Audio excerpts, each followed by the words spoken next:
дар доираи рақобатҳои даври ҳафтуми чемпионати Тоҷикистон миёни дастаҳои Лига Якум тимҳои Динамои Душанбе ва Ваҳдати шаҳри Ваҳдат андари майдони рақобат гардиданд.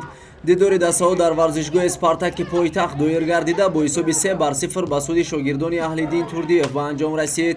Сунатулло Азизов ҳамлавари Динамо дар дақиқаи 32-юми пайти аввали дидор ба задани гол даст ёфт ва ҳисоб кушода шуд. қисми аввал бо ҳамин натиҷа ба анҷом расид.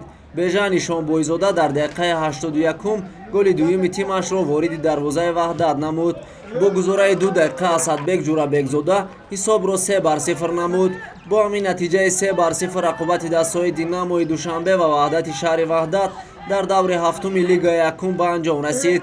ин пирӯзӣ барои дастаи Аҳлиддин Турдиев дар Лигаи Якум чорумин ба ҳисоб меравад. бозингарони Ваҳдат бошанд ба шикасти сеюми худ дучор шуданд.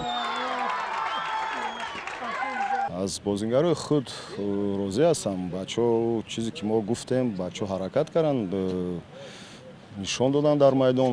хай ҳаст, камбутӣ ҳаст дар даста. мо ҳаракат мекунем ки дар тамринҳо кор кунем, фаҳмонем ба бачаҳо бе камбутӣ намешавад. ҳар як даста камбутии худро дорад. барои мо ҳаракат мекунем. камбутиҳое ки имрӯз буд дар майдон, ҳамчунин ки мо ғалаба ҳам карда бошем, лекин буд камбутиҳо буд, мо ба бачаҳо мефаҳмонем, гап мезанем.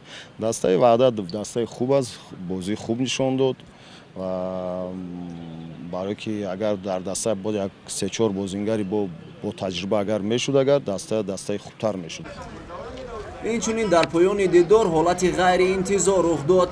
мухлисону ҳаводорони дастаи Ваҳдати шаҳри Ваҳдат аз натиҷаҳои ғайриқаноатбахши тим дар бозиҳои охири чемпионат бо нишони эътироз аз Одил Каримов сармураббии тим талаб карданд то ба истеъфо равад.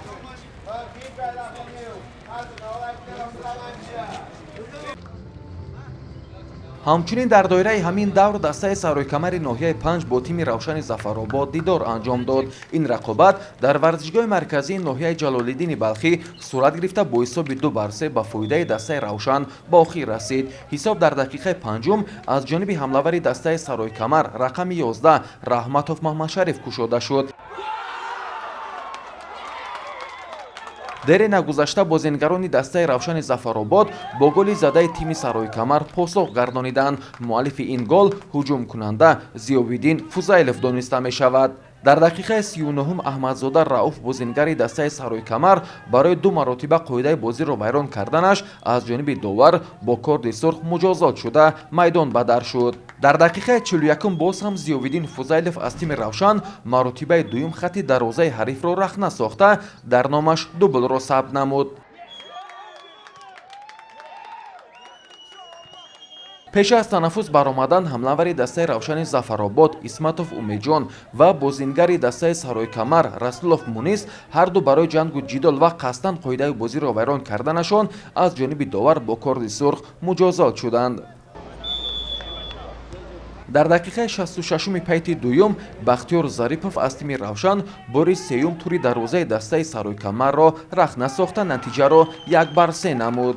дар дақиқаи 84-ум ҳуҷумкунандаи дастаи Саройкамар бо голи задаи худ ҳисобро 2-3 намуд.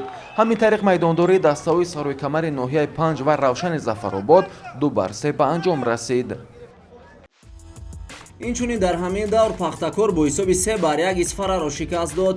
дидори дастаҳои Ҳулбук ва Барқчӣ бидуни гол пушти сар шуд. моҳир бошад дар майдони худ бо ҳисоби 1-2 аз дастаи Ҳосилот шикаст хӯрд. пас аз анҷоми даври ҳафтум дастаҳо дар ҷадвал бо чунин тартиб мавқеъ гирифтанд. ҳосилоти Фархор бо касби 18 имтиёз садрнишини ҷадвал мебошад. Регар Тадази шаҳри Турсмузода зинаи дуюмро ихтиёр намудааст. дастаҳои Ҳулбуки ноҳияи Восе ва Равшани Зафаробод бо 14 имтиёзӣ зинаҳои сеюм ва чорумро ихтиёр намуданд. дар таххонаи ҷадвал бошад дастаҳои Моҳири ноҳияи Ёвон ва Исфараи Исфара қарор доранд.